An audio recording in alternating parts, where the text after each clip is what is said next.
Living in my dream home turned into a nightmare when the HOA started harassing me about my brick driveway, a tribute to my late grandfather's craftsmanship. But what these power-hungry board members didn't know was that their entire construction division was about to get a wake-up call. From their own CEO, my father. How will they react when they realize they've been trying to evict their boss's son? Welcome to my channel. Please subscribe if you want more Karen and HOA stories. I never thought my peaceful life would be turned upside down by a brick driveway of all things. It started 3 months ago when I moved into my grandfather's old house in Pine Grove Estates. The house needed work, but the one thing that always made me smile was that beautiful hand-laid brick driveway. My grandfather had built it himself back in 1975. The trouble began when Karen Emily, my next-door neighbor and an HOA board member, started taking pictures of my house. At first I tried to be friendly, waving from my porch as she passed by with her designer handbag and perpetual scowl. But then the letters started coming. "Your driveway doesn't conform to HOA standards," the first notice read. "All driveways must be concrete or asphalt." I couldn't believe it. This driveway had been here for nearly 50 years, long before the HOA even existed. I tried reasoning with Karen Emily during one of her inspection walks. "This driveway is historical," I explained calmly. "My grandfather built it himself. It's part of the house's character." She just sneered. "Rules are rules. The HOA board has unanimously voted. You have 30 days to replace it with approved materials or we'll begin eviction proceedings." My blood boiled, but I kept my cool. "I'd like to see the original HOA documents," I said. Karen's smirk grew wider. "They're only available to board members," she replied, turning on her heel. "But trust me, we have every right to enforce this." That night I couldn't sleep. The thought of destroying my grandfather's handiwork made me sick. As I sat at my kitchen table, flipping through old family photos, I found one that stopped me cold. My grandfather and my father working on the driveway together. Dad was just a teenager then, learning the trade that would one day lead him to become CEO of Mitchell Construction, the very company that built most of Pine Grove Estate. No one here knew about my father's position when I moved in. He always taught me to make my own way in life, and I wanted to fit in based on my own merits. But as I stared at that photo, a plan began forming in my mind. The next morning, I started documenting everything. I took videos of Karen Emily measuring my grass with a ruler and photographing my mailbox.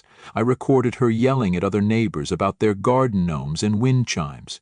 What really caught my attention, though, was how she targeted certain homes while ignoring violations at others. One afternoon, while checking my mail, I overheard her bragging to another board member about how they could force undesirable residents out by selectively enforcing rules. My hands shook as I pretended to sort through envelopes, recording every word on my phone. Just as I was heading inside, a moving truck pulled up to the Johnsons' house across the street. Mrs. Johnson, a sweet elderly widow, was in tears as she supervised the movers. When I asked what happened, she broke down completely. "The HOA fined me into bankruptcy," she sobbed, "all because my son painted the shutters the wrong shade of brown while visiting last month. Karen said it was chocolate brown. The rules say mocha brown is the only acceptable shade." That was the last straw. I went inside and called my father's office, something I'd never done before. His secretary put me through immediately. "Dad," I said, my voice trembling with anger, "I need to tell you what's happening in Pine Grove Estates, and you're not going to believe who's behind it all." Before I could say more, the doorbell rang. Through the window, I saw Karen Emily standing there with 2 police officers and what looked like an emergency eviction notice in her hand. "We'll handle this the hard way then," I heard her say. "Officers, this resident has repeatedly refused to comply with HOA regulations. We have the right to remove him immediately." I looked down at my phone, still connected to my father, and smiled. The HOA board had no idea what was coming. The next morning, I woke up to find my entire front yard plastered with violation notices. Karen had gone door to door, telling neighbors I was lowering property value. My phone was flooded with texts. Some neighbors supported me, others pressured me to just give in. While gathering my mail, I spotted Karen photographing my driveway from different angles. "You know," she smirked, "my husband's concrete company could give you a special discount." That's when it clicked. This wasn't about rules, it was about profit. That night I dug into old HOA records at my kitchen table. Turns out, Karen's husband's company had won every single driveway contract in the neighborhood for the past year, and they were charging double the market rate. Just as I was connecting the dots, a certified letter arrived. The HOA was threatening legal action and daily fines of $500. They had even scheduled an emergency board meeting to vote on my eviction. My hands trembled as I read the notice. I had 72 hours to comply or face eviction proceedings. I reached for my phone, ready to call my father.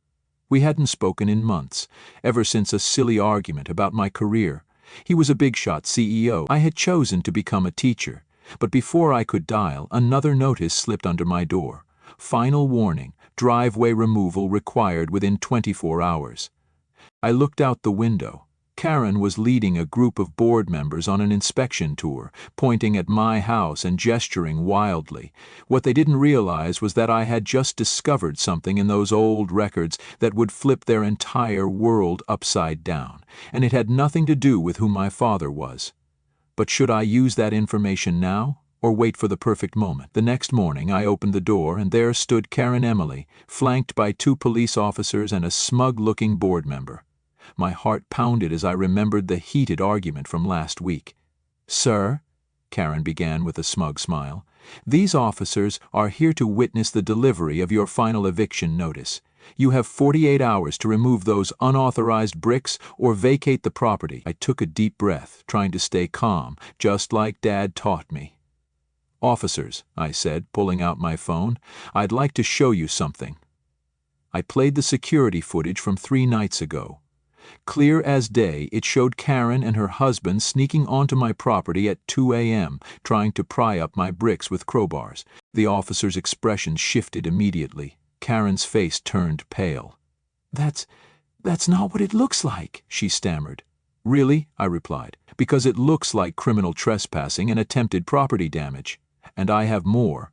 I showed them photos of Karen's own driveway, modified without HOA approval just last year. Then I pulled out documentation proving that my brick installation had been grandfathered in, since it existed before the HOA was ever formed. Karen wasn't done yet. She whipped out her phone and dialed. "Hello? Construction Division? Yes, I need to speak with the CEO immediately about an urgent violation." My heart skipped a beat. She was calling my father. "The CEO is unavailable," the receptionist replied on speakerphone. "He's currently in an emergency meeting regarding HOA board misconduct." Karen's hand trembled as she ended the call. The officers exchanged glances, clearly realizing this was more than just a simple neighborhood dispute. Just then, my elderly neighbor Linda hobbled over.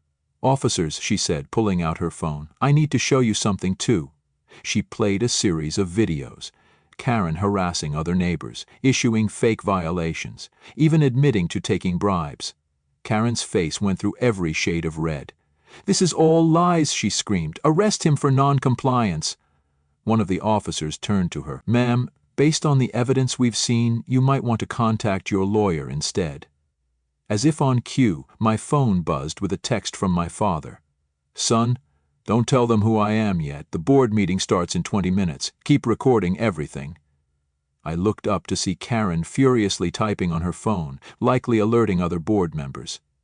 The officers asked if I wanted to press charges. Before I could answer, a sleek black car pulled up. Out stepped Brian, the HOA's lawyer.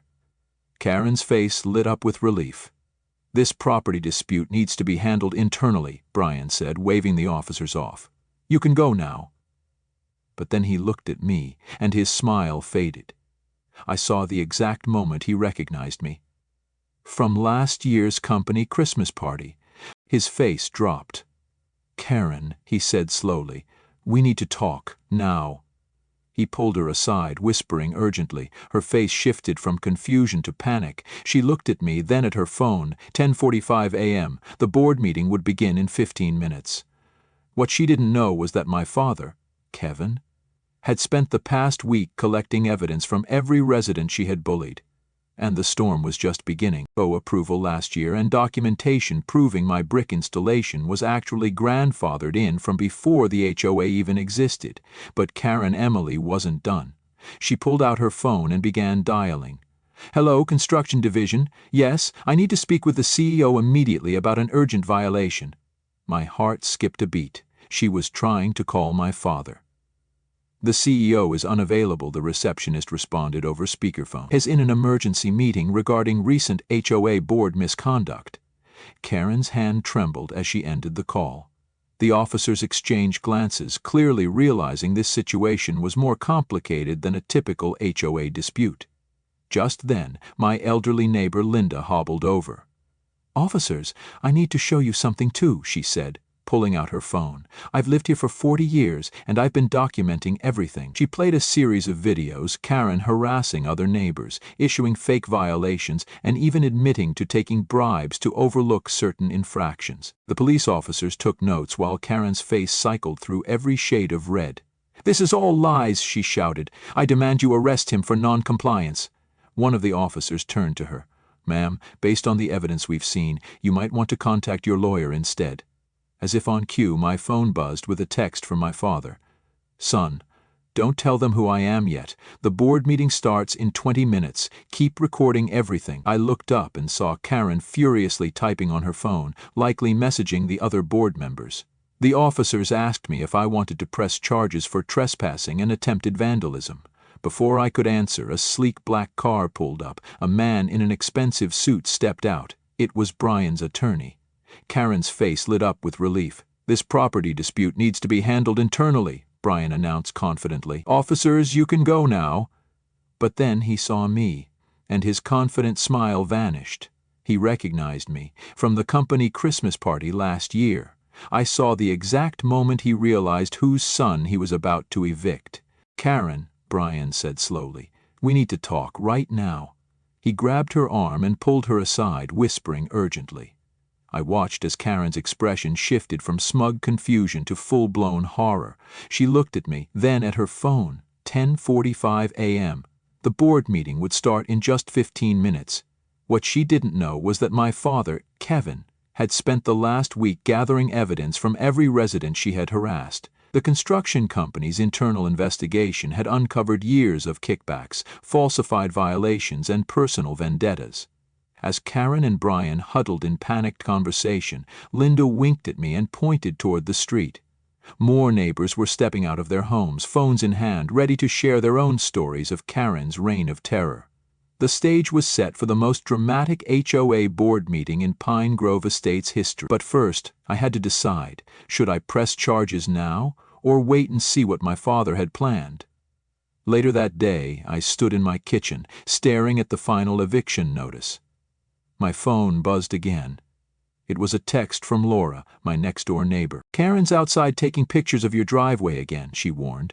I grabbed my coffee and walked to the window, watching as Karen Emily strutted across my brick driveway in her designer heels, snapping photos like a paparazzi. That's when I decided enough was enough. I'd spent 3 months dealing with their harassment over my grandfather's handcrafted brick driveway. They claimed it violated some obscure rule they made up last week. What they didn't know was they were messing with the wrong person. I pulled out the folder I'd been saving for the perfect moment. Inside was a stack of documents that would make Karen's perfectly styled hair stand on end, property records, original development plans, and, most importantly, a detailed report from my father's construction company. The same company that built this entire neighborhood, the same company that still managed all HOA construction projects. My hands shook as I dialed my father's office. I had been avoiding involving him, wanting to handle things on my own. But watching Karen parade around my property like she owned it, that was the last straw.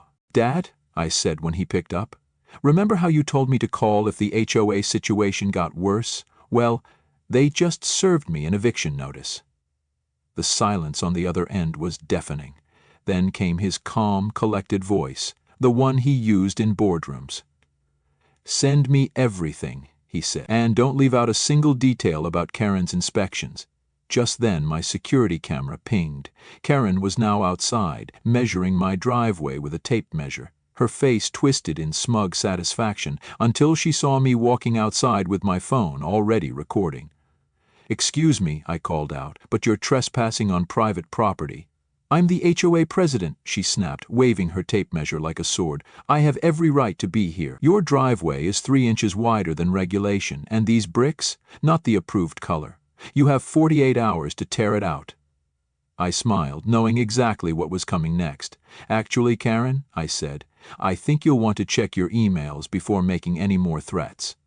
She scoffed but pulled out her phone. Her face paled instantly. There it was, an urgent email from the CEO himself, my father, calling for an emergency board meeting to discuss serious concerns about recent HOA enforcement actions. Karen looked up at me, mouth slightly open. But I wasn't finished. What Karen didn't know was that I had something even bigger planned for tomorrow's meeting. Something that wouldn't just save my grandfather's driveway, it would change the way this HOA operated forever.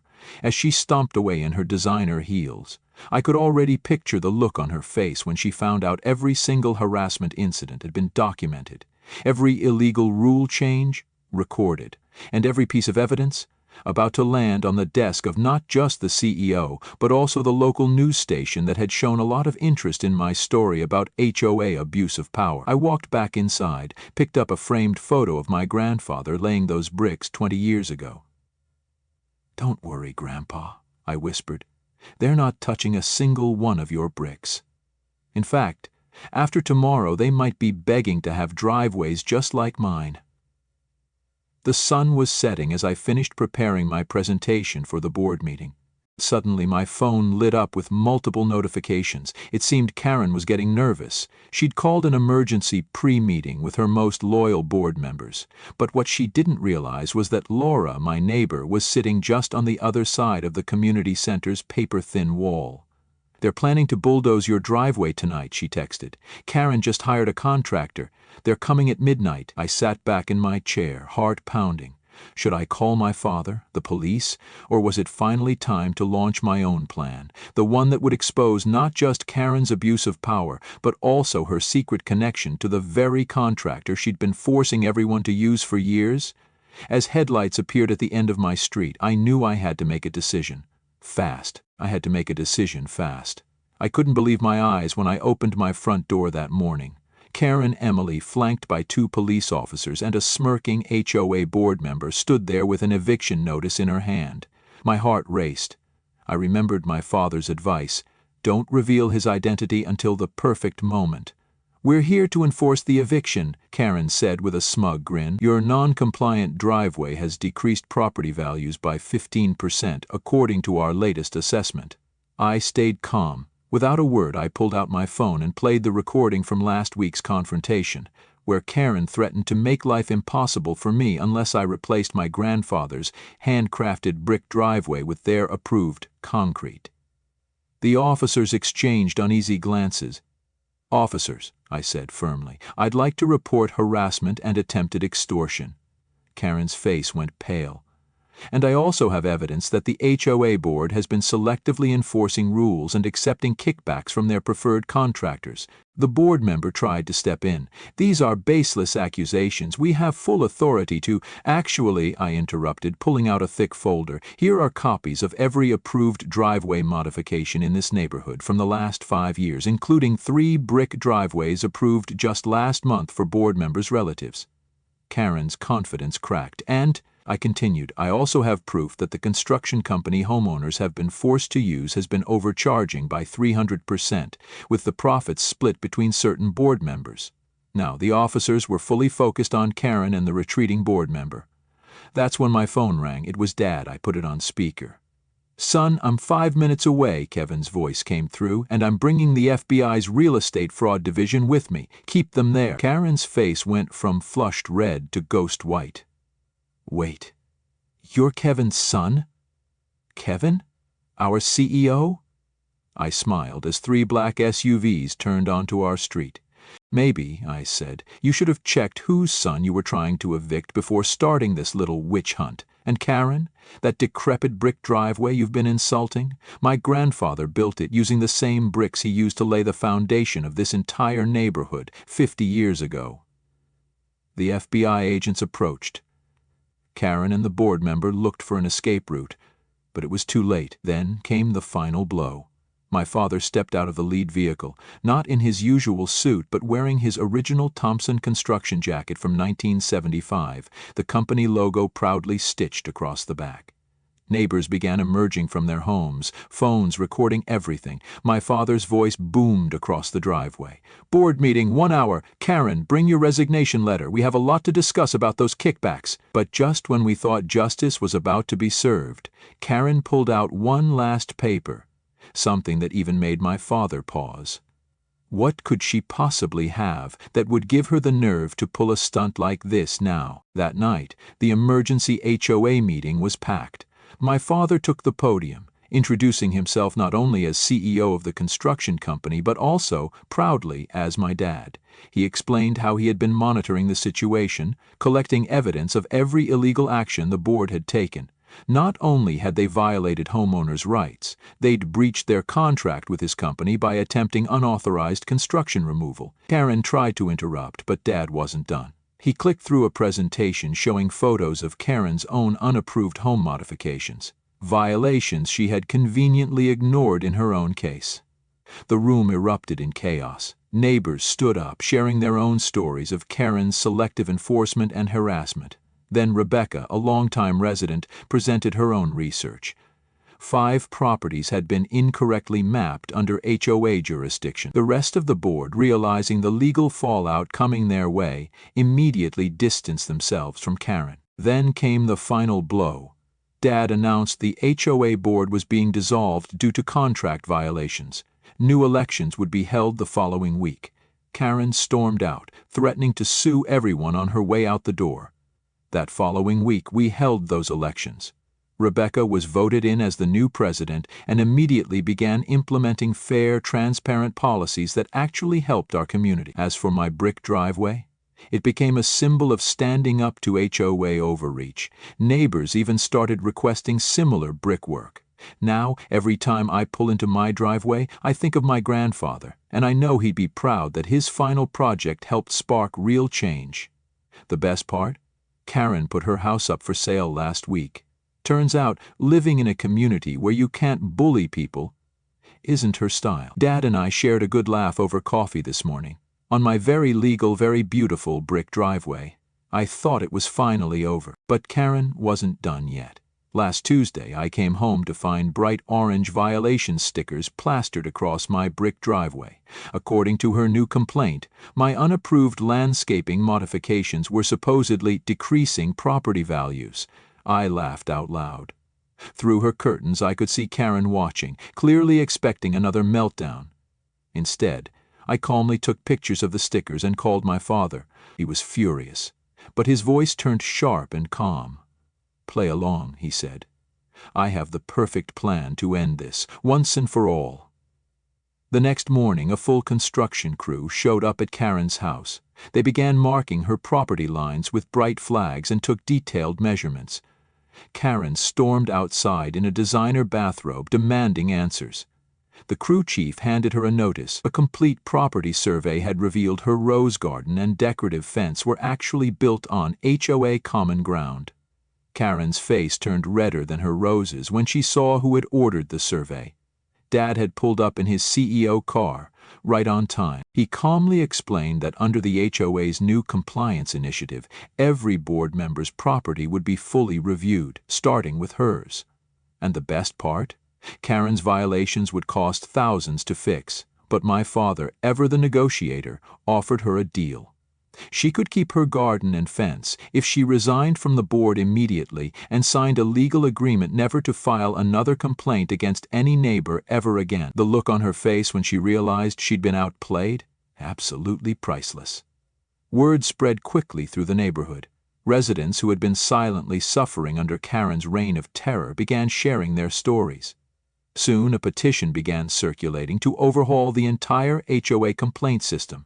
My father used the momentum to introduce new policies requiring board members to undergo mandatory training in property law and conflict resolution. 6 months later, our neighborhood feels like an entirely different place. The new board focuses on community building, not intimidation. Karen still lives across the street, but she doesn't make eye contact anymore. And my brick driveway?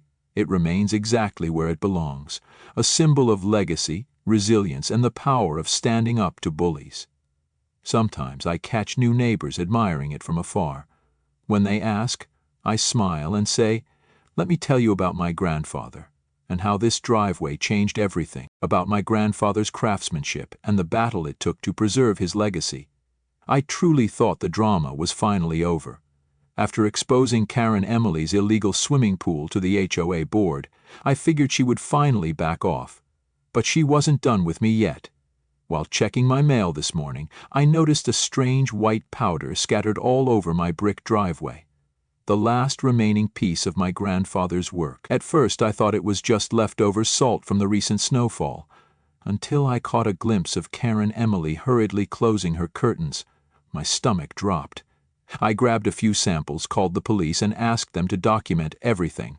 While waiting, I remembered the security cameras I'd installed after those early HOA incidents. I pulled up the footage, and my blood boiled. There she was, Karen Emily, at 5 a.m., hunched over, spreading what looked like concrete etching acid all over the hand-laid bricks my grandfather had crafted decades ago. The police arrived soon after and began examining the evidence. That's when my phone buzzed. It was Dad, Kevin, whom I hadn't yet told about Karen's latest attack. "Son, you need to come to the office right now," he said in his serious CEO tone. "Karen just submitted a massive bid for her construction company to replace every driveway in the neighborhood, including yours." My hands trembled as I showed the officers the security footage. They were especially interested in the part where Karen made a phone call mid-act, grinning like she had just won. She had no idea what was coming. What Karen didn't know was that Kevin had been quietly gathering evidence for weeks. Her company had a long history of code violations across the neighborhood, cutting corners on materials and pocketing the difference. Now, with the acid attack fully documented, we had everything we needed. From my window, I watched as police cars pulled up to Karen's house. The look on her face when they showed her the video, absolutely priceless. But the real shock came when my father stepped out from behind the officers, holding a thick folder of evidence detailing her company's fraudulent practices. Karen's face turned ghost white. Dad calmly explained that she was under arrest for vandalism and property destruction, and that her company was now under investigation for fraud. The entire neighborhood had gathered to watch as Karen was escorted to the police car, still screaming about my non-compliant driveway. The best part? At the emergency HOA meeting that evening, Kevin stood before the community and announced that his company would be repairing my grandfather's brick driveway for free and also offering discounted repairs to any neighbor overcharged by Karen's firm. As I watched my former neighbors line up to apologize and share their own Karen stories, I couldn't help but smile. Sometimes justice shows up when you least expect it. My phone keeps buzzing with messages from a blocked number. I'm pretty sure it's Karen, calling from jail. Should I answer and hear what she has to say, or let her stew in the consequences of her own actions?